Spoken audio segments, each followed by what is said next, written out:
frère Vito, s'il est en ligne, je vois son nom affiché. Frère Vito. Oui, je suis là. Prions ensemble avant de commencer ce travail. Oui, Père Saint, Père d'amour, le Père de grâce, merci pour cette soirée, merci pour le temps que tu nous donnes de partager d'apprendre plutôt ta parole parmi nous, cette parole qui est utile dans notre vie quotidienne, notre vie chrétienne quotidienne.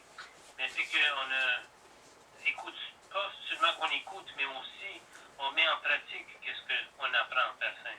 C'est comme si on prend une lumière puis on le met dans un tiroir. Ça va allumer simplement dans le tiroir et pas dans le monde. Nous, on est des ampoules, si vous voulez. On doit briller le chemin pour ceux et celles qui ne te connaissent pas.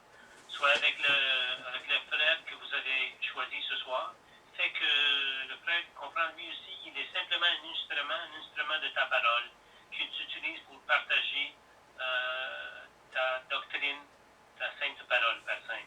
Pour ceux et celles-là qui sont en ligne, on prie pour eux qui sont là, mais aussi, il ne faut pas oublier pour ceux et celles qui ne sont pas là, qui ne se sentent pas bien, qu'ils souffrent soit dans la chair, physiquement, mentalement, mais s'ils souffrent, on prie pour eux, Père Saint. On prie pour encore cette pandémie qui est toujours présente.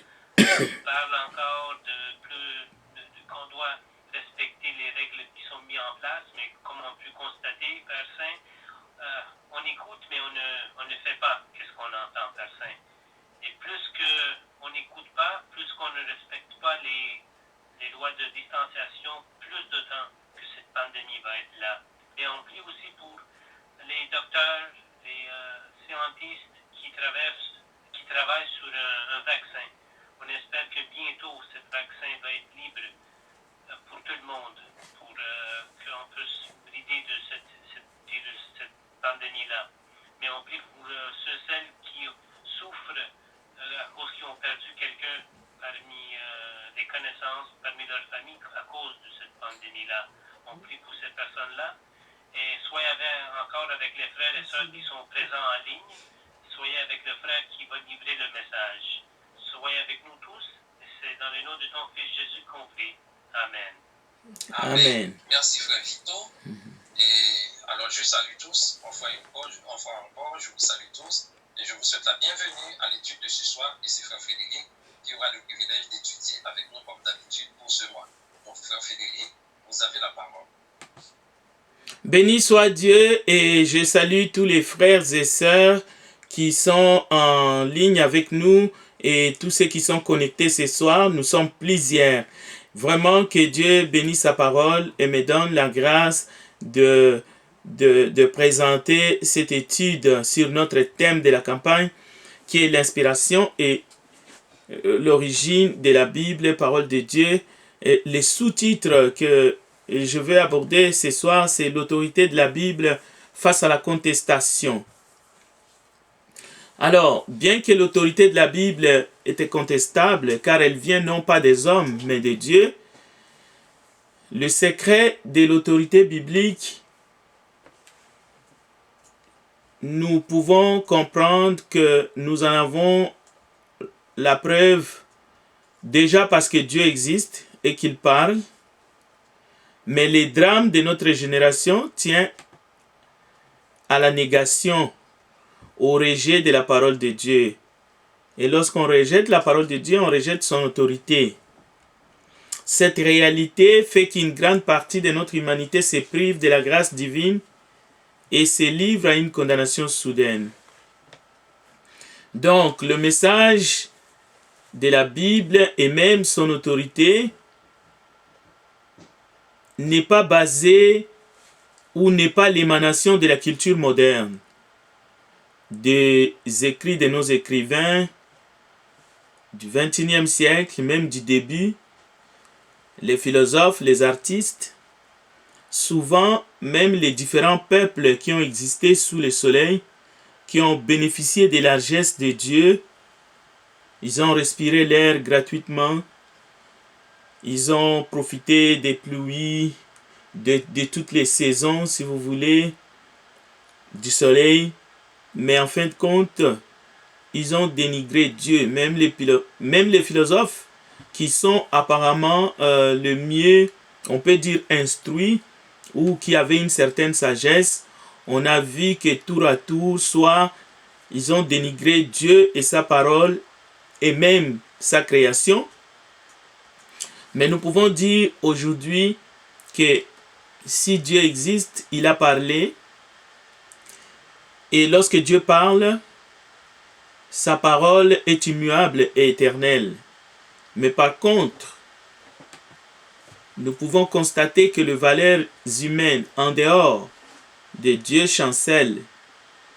Nous dépendons d'un Dieu que s'il nous lâche, même notre existence est remise en cause.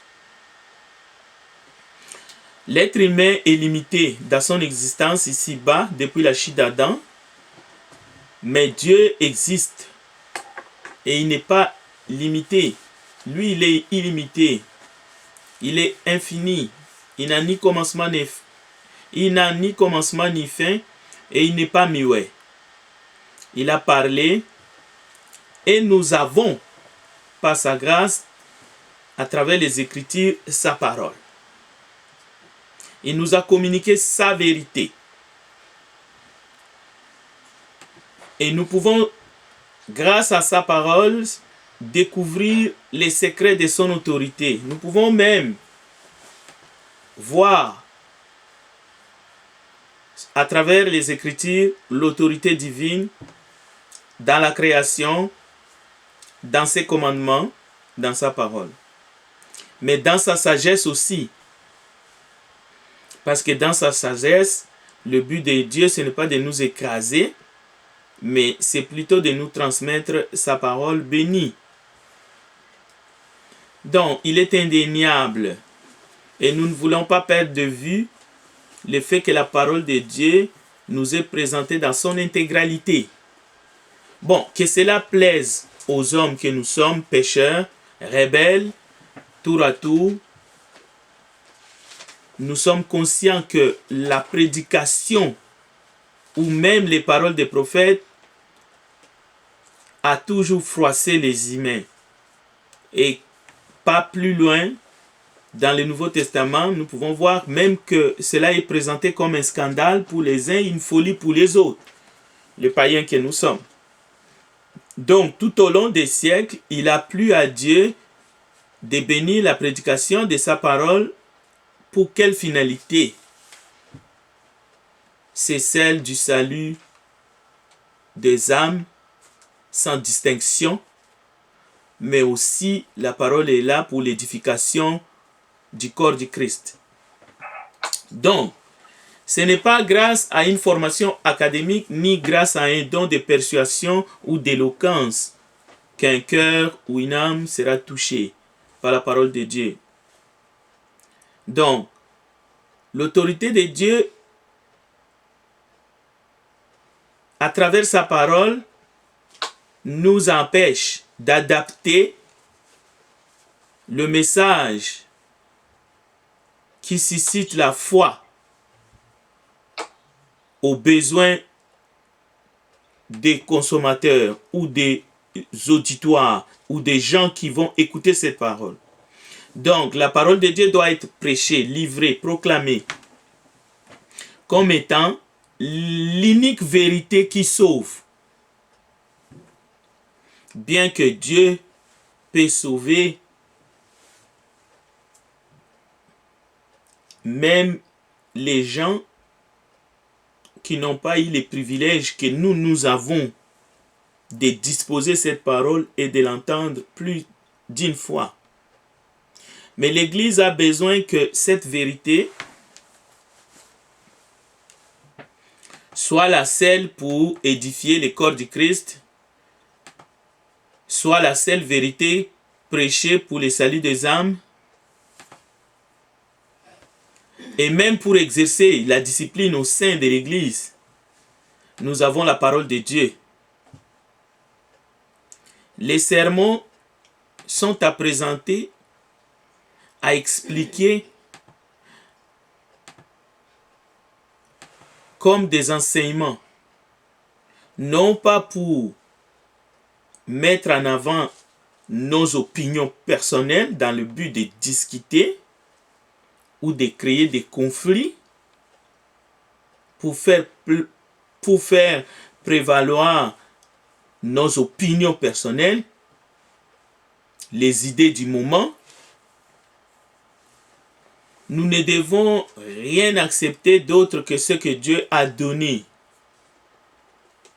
comme message pour le salut. Donc, nous nions catégoriquement que l'Esprit Saint parle de manière indépendante de l'Écriture ou s'oppose aux Écritures saintes. L'expérience spirituelle personnelle n'entre pas en ligne de compte pour servir de véhicule pour transmettre la volonté de Dieu au peuple. Donc, vous pouvez avoir votre expérience, vous pouvez même à travers les symboles que nous avons dans le monde sur le plan culturel et religieux, nous avons 3 grands courants ou même des religions constituées par des hommes, ce que nous appelons justement les religions du monde, avec plusieurs textes sacrés, des dirigeants appelés tour à tour prêtres, c'est-à-dire intermédiaires entre Dieu et les hommes, ou pas pasteur, qui veut dire aussi intermédiaire entre Dieu et les hommes dans son sens péjoratif, tel qu'utilisé aujourd'hui dans le monde.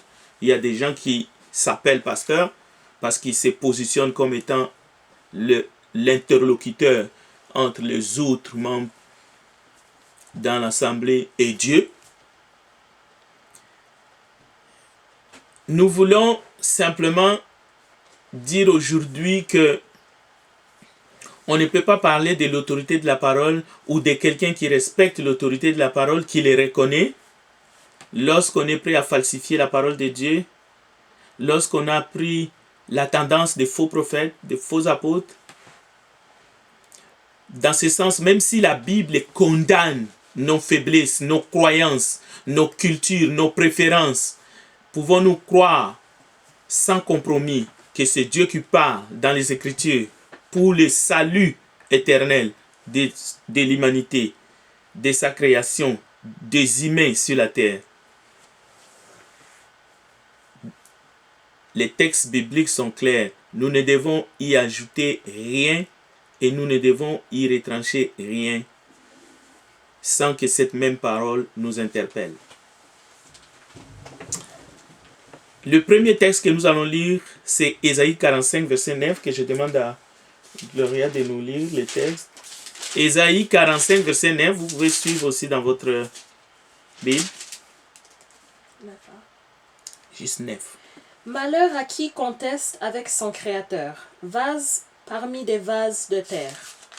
Voilà. Donc, malheur à quiconque conteste avec son Créateur.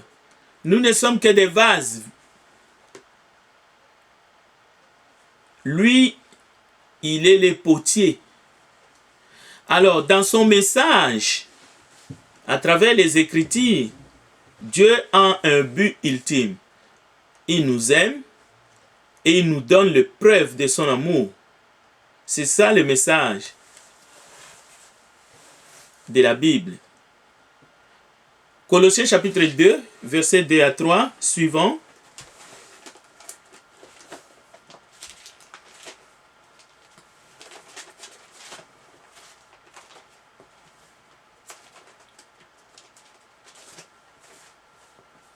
Affectionnez-vous aux choses d'en haut et non à celles qui sont sur la terre, car vous êtes morts et votre vie est cachée avec Christ en Dieu. Nous allons lire encore le chapitre 2 et le verset 2 à 3. Afin qu'ils aient le cœur rempli de consolation, qu'ils soient unis dans la charité et enrichis d'une pleine intelligence pour connaître le mystère de Dieu, savoir Christ. Mystère dans lequel sont cachés tous les trésors de la sagesse et de la science. Donc, le mystère dont il est question ici, dans lequel sont cachés tous les trésors de la sagesse et de la connaissance, donc c'est Christ.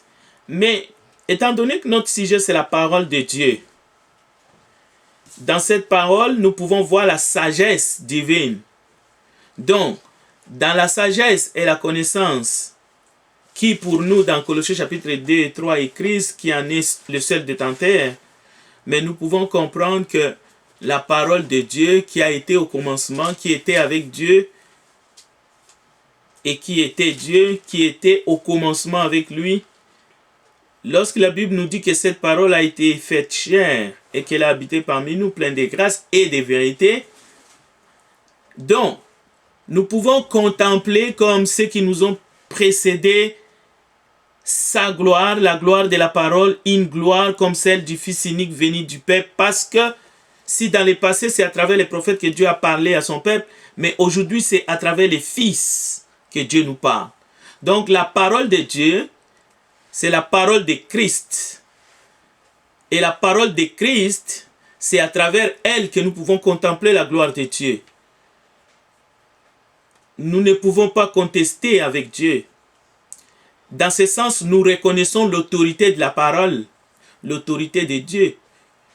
Tous les trésors de la sagesse et de la connaissance sont en Jésus-Christ, sont dans sa parole.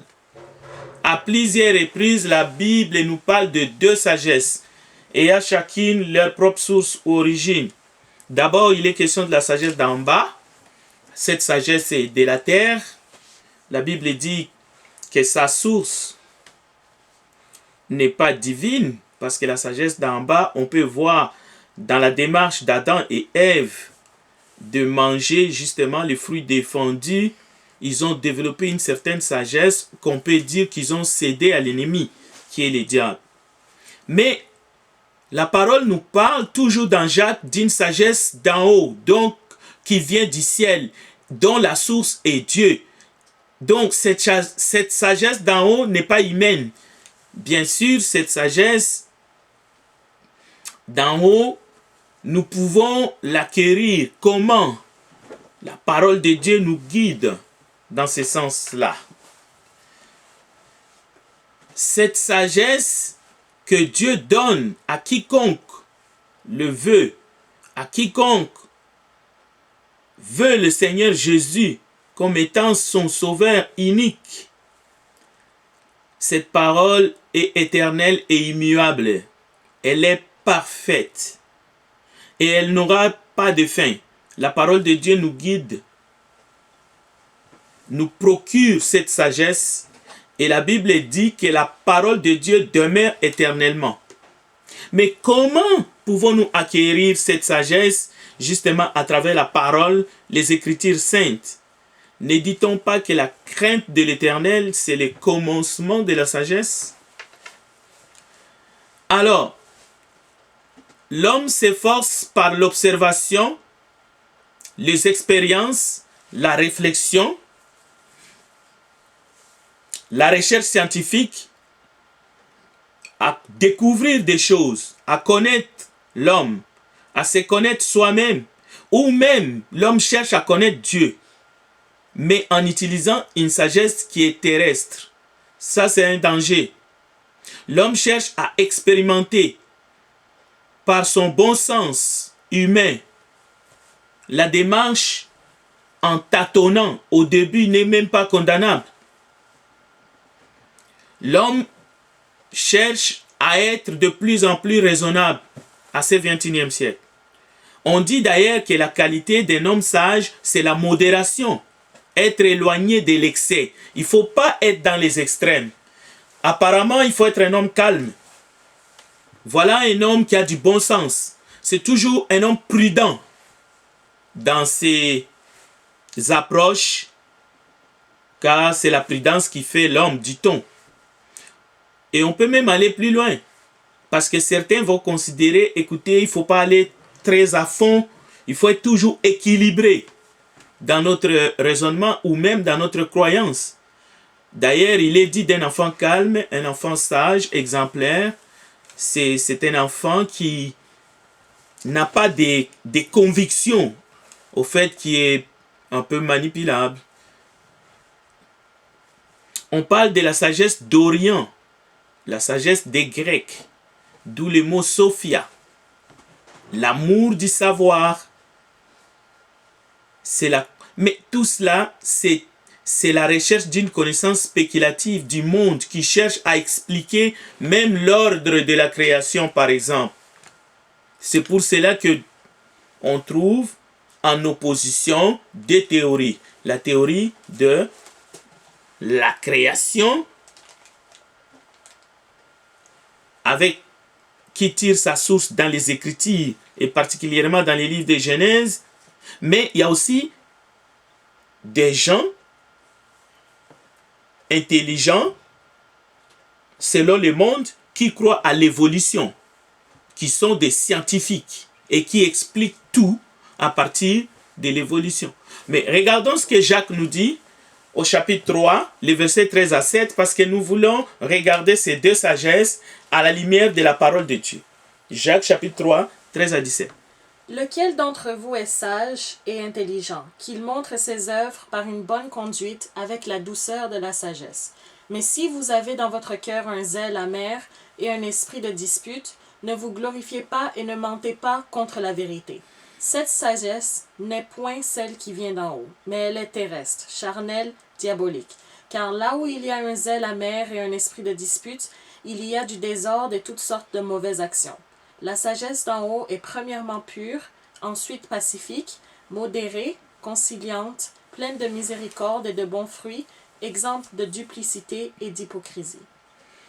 Donc, nous voyons il y a une nette différence entre ces deux sagesses, celle qui vient d'en haut et celle d'en bas. Lorsque Job traverse des épreuves dures dans sa vie, comme nous sommes en train de traverser avec la COVID-19, Job va rechercher la sagesse, afin que cette sagesse lui apporte un éclairage sur sa situation, parce qu'il ne le mérite pas. Voilà les paroles que le Saint-Esprit inspira dans le cœur de Job et qu'il a fait sortir de sa bouche.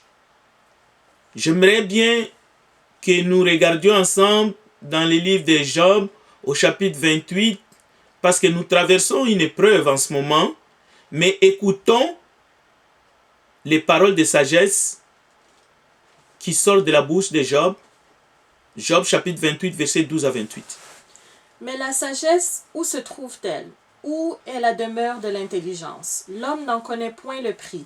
Elle ne se trouve pas dans la terre des vivants. L'abîme dit, elle n'est point en moi. Et la mer dit, elle n'est point avec moi. Elle ne se donne pas contre de l'or pur. Elle ne s'achète pas au poids de l'argent. Elle ne se pèse pas contre l'or d'Ophir, ni contre le précieux onyx, ni contre le saphir. Elle ne peut se comparer à l'or ni au verre. Elle ne peut s'échanger pour un vase d'or fin. Le corail et le cristal ne sont rien auprès d'elle. La sagesse vaut plus que les perles. La topaze d'Éthiopie n'est point son égale, et l'or pur n'entre pas en balance avec elle. D'où vient donc la sagesse? Où est la demeure de l'intelligence? Elle est cachée aux yeux de tout vivant. Elle est cachée aux oiseaux du ciel. Le gouffre et la mort disent, nous en avons entendu parler. C'est Dieu qui en sait le chemin. C'est lui qui en connaît la demeure. Car il voit jusqu'aux extrémités de la terre. Il aperçoit tout sous les cieux. Quand il régala le poids du vent et qu'il fixa la mesure des eaux, quand il donna des lois à la pluie et qu'il traça la route de l'éclair et du tonnerre, alors il vit la sagesse et la manifesta. Il en posa les fondements et la mit à l'épreuve. Puis il dit à l'homme, voici la crainte du Seigneur, c'est la sagesse. S'éloigner du mal, c'est l'intelligence. La crainte du Seigneur, c'est la sagesse. S'éloigner du mal, c'est l'intelligence. Tout ce que les gens disent que c'est la sagesse dans le monde, ce n'est pas la sagesse du tout. Seul Dieu en sait les chemins. Et nous avons la parole de Dieu.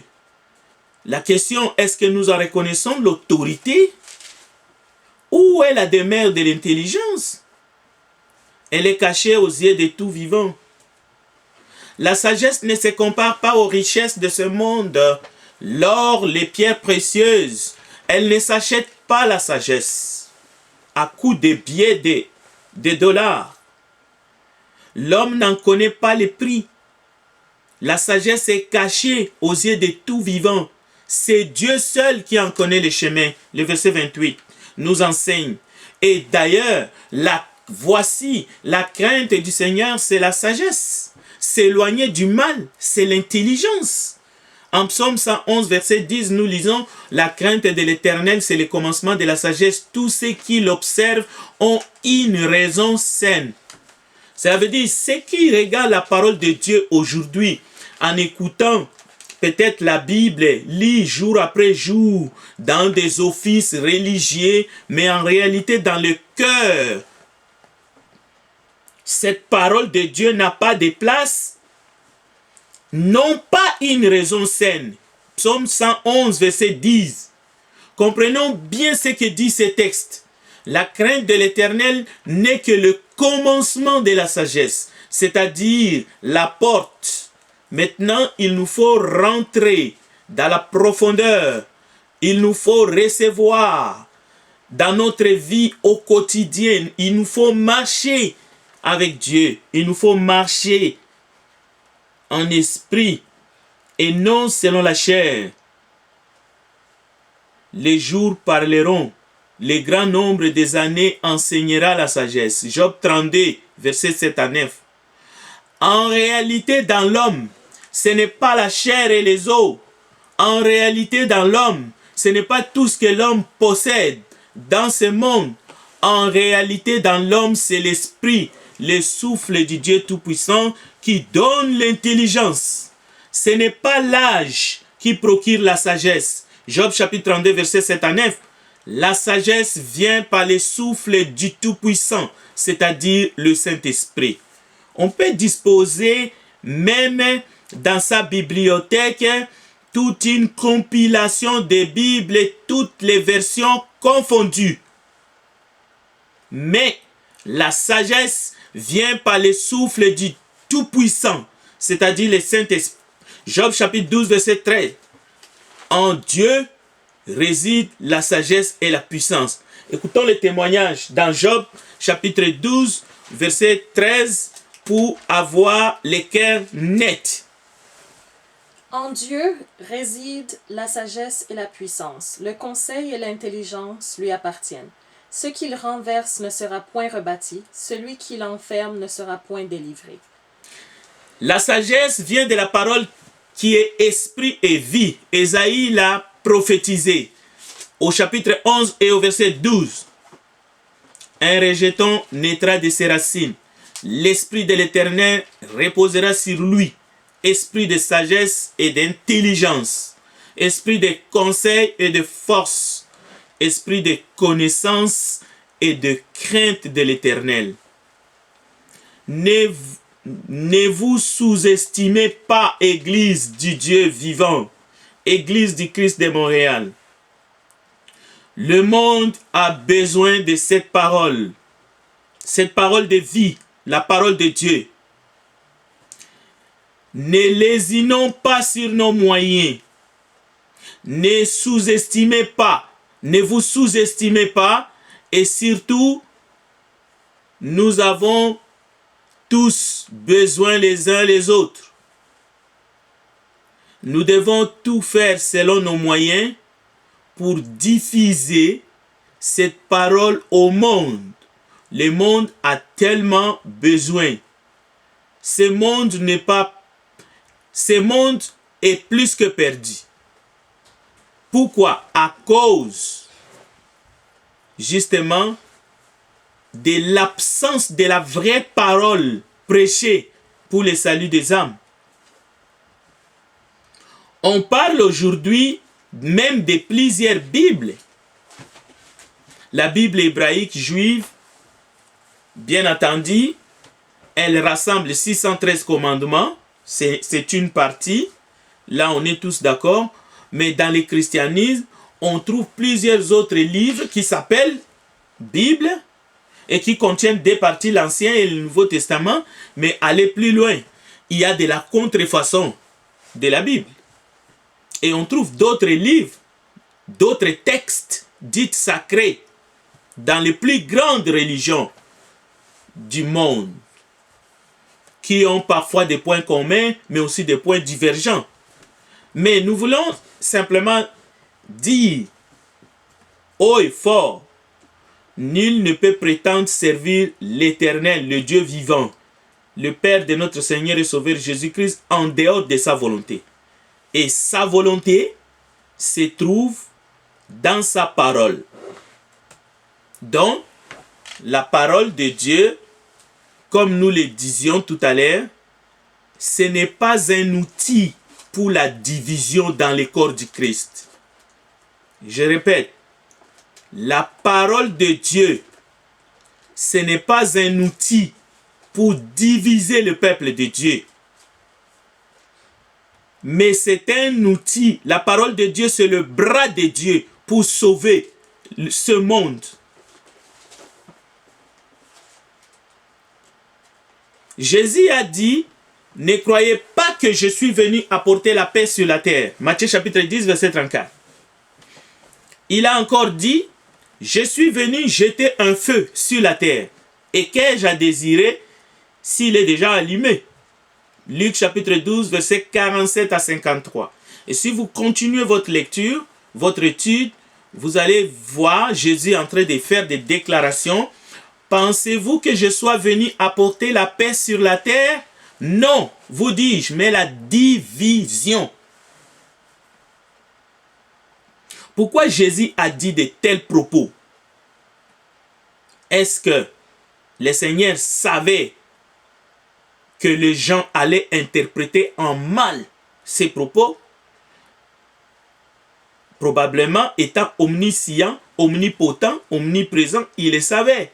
Mais il a dit quand même ces paroles-là, parce qu'il savait en elle, il y avait la vie. Et le drame de notre temps, c'est lorsque on interprète mal la parole de Dieu et on arrive à toutes les conclusions. Nous allons lire un verset, Marc chapitre 16, verset 16, et puis je vais essayer de donner l'explication de ce que Jésus voulait dire dans ce texte de Matthieu 10, 34 et Luc 12, 47 à 53. Marc 16, 16, que nous connaissons par cœur. Celui qui croira et qui sera baptisé sera sauvé, mais celui qui ne croira pas sera condamné. Voilà. Souvent les prédicateurs, mais en tout cas, entre guillemets, les faux prophètes, ils continuent à annoncer la paix aux gens de ce monde, même lorsqu'ils rejettent le Christ et sa parole en face. Ils continuent à leur annoncer la paix. Ils continuent à leur annoncer un salut.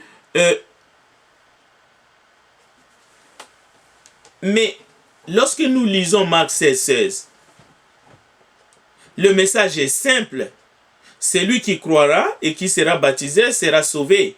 Mais celui qui ne croira pas sera condamné. C'est ce que Jésus est en train de dire dans les textes que nous venons de citer. Même Paul, dans sa lettre aux Thessaloniciens, chapitre 5, verset 3, il a dit, quand les hommes diront paix et sûreté, alors une ruine soudaine les surprendra comme les douleurs de l'enfantement surprennent la femme enceinte et ils n'échapperont point. C'est le message de l'évangile. C'est le message de paix. En disant cela.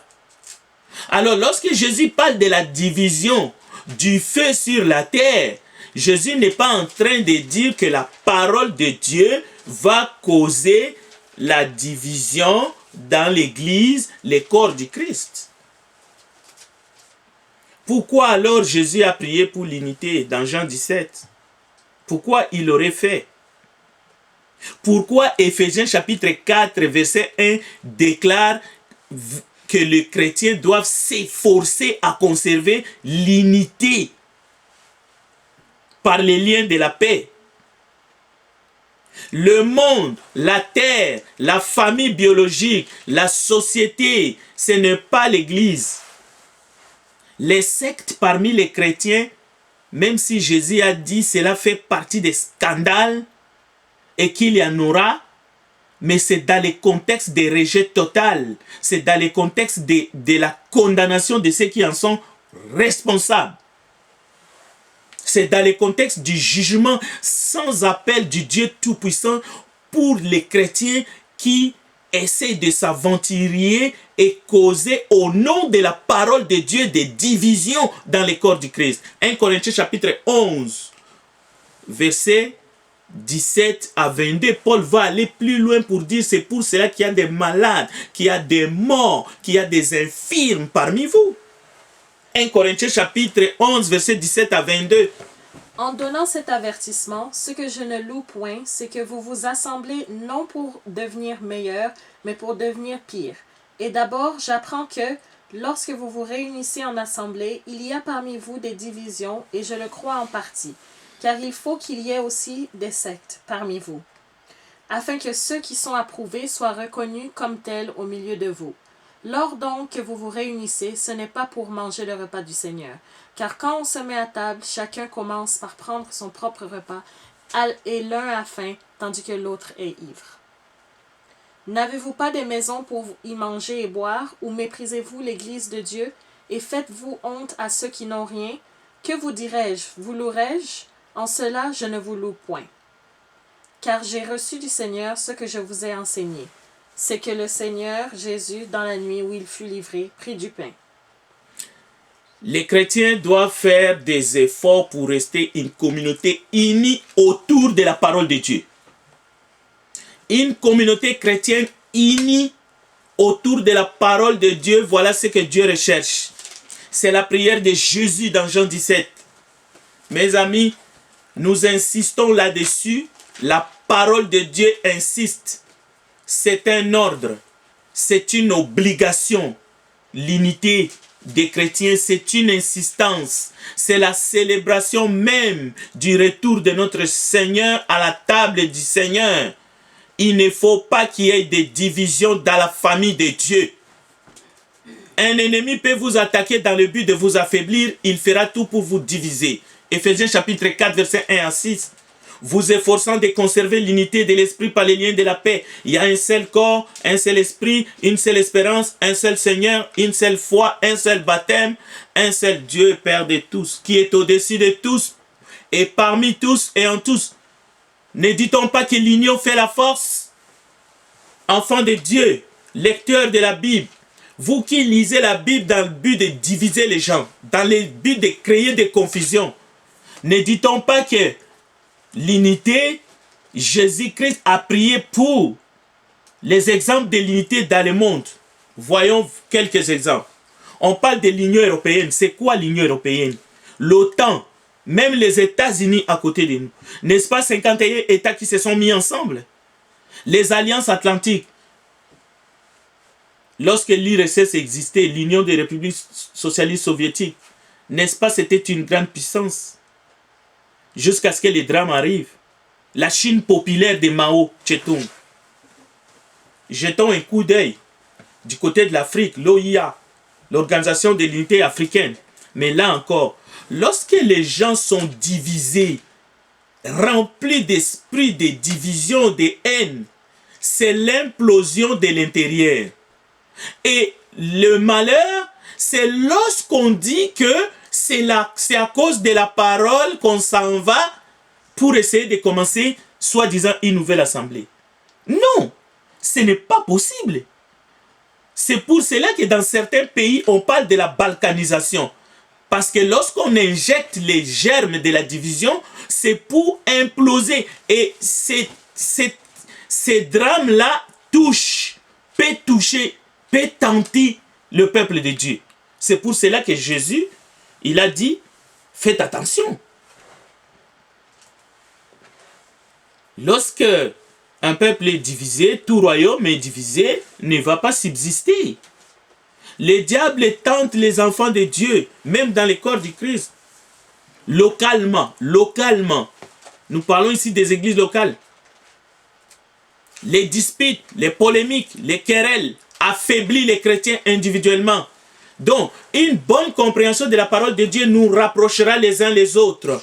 Parce que notre objectif, c'est de rester unis autour de la parole, la bonne parole de Dieu, la sainte doctrine. C'est la communion avec Dieu, un service de qualité selon la volonté de Dieu.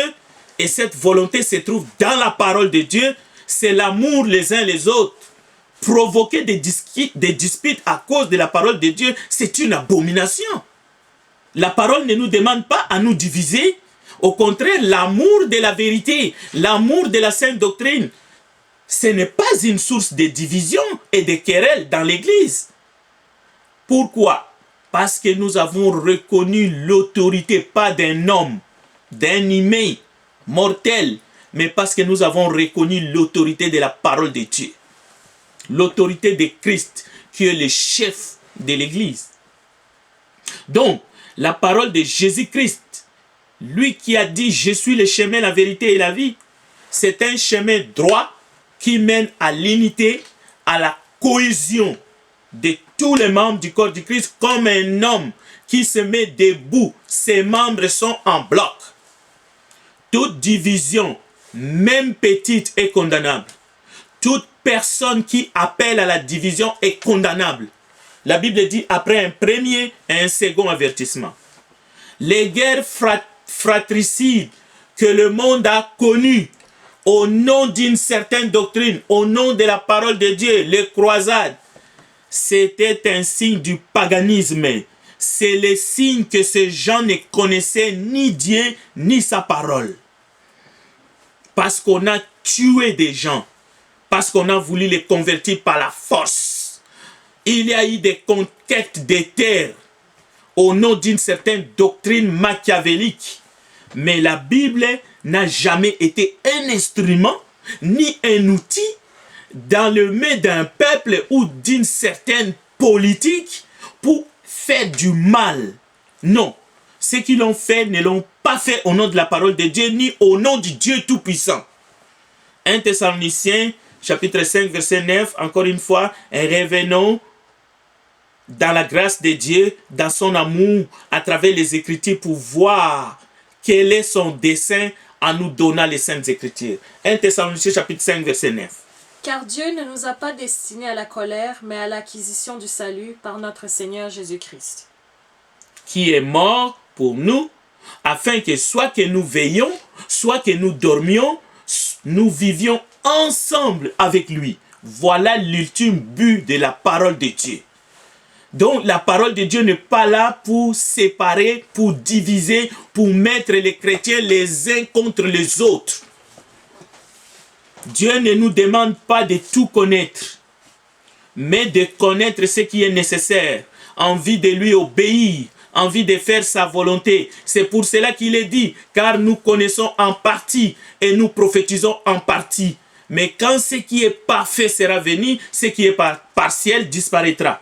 Donc la tendance de vouloir prendre la Bible, se prendre la tête, soi-disant je connais, ainsi de suite, pour essayer de se mettre au-dessus des autres. Oh, nous avons, les autres sont des novices. Non, cette tendance-là est diabolique. Elle est tout à fait diabolique. Il n'y a pas de contradiction dans la Bible. Il n'y a pas de confusion possible dans la Bible. Il n'y en a pas. Parce que Jésus a dit ceci. Je vous dis la vérité. La compréhension de la parole dépend de l'aide du Saint-Esprit. Parce que la prédication de la parole sans l'aide de l'Esprit Saint est ennuyant. Même l'ambiance, les humeurs et les cris, c'est souvent la preuve de l'absence du Saint-Esprit dans l'auditoire. Donc, nul ne peut comprendre la puissance de Dieu. Nul ne peut comprendre la parole de Dieu comme il devrait les comprendre. Vous ne pouvez pas comprendre les choses de Dieu sans que l'Esprit de Dieu vous aide. Mais ce n'est pas sorcier. Vous pouvez être instruit. Vous pouvez avoir des capacités. Vous pouvez lire une doctrine fondamentale et être un cadavre instruit. Pourquoi? Parce que l'Esprit de Dieu n'habite pas en vous. La parole de vie, voilà ce que Dieu nous a donné. Et voilà, c'est cette parole qui a toute autorité au milieu des saints, au milieu de ceux qui sont soumis à Dieu. Aimer la parole de Dieu, plus que tout au monde. Voilà ce que nous apprenons dans Jacques chapitre 5, verset 1 jusqu'au verset 8. Écoutons un peu la parole de Dieu.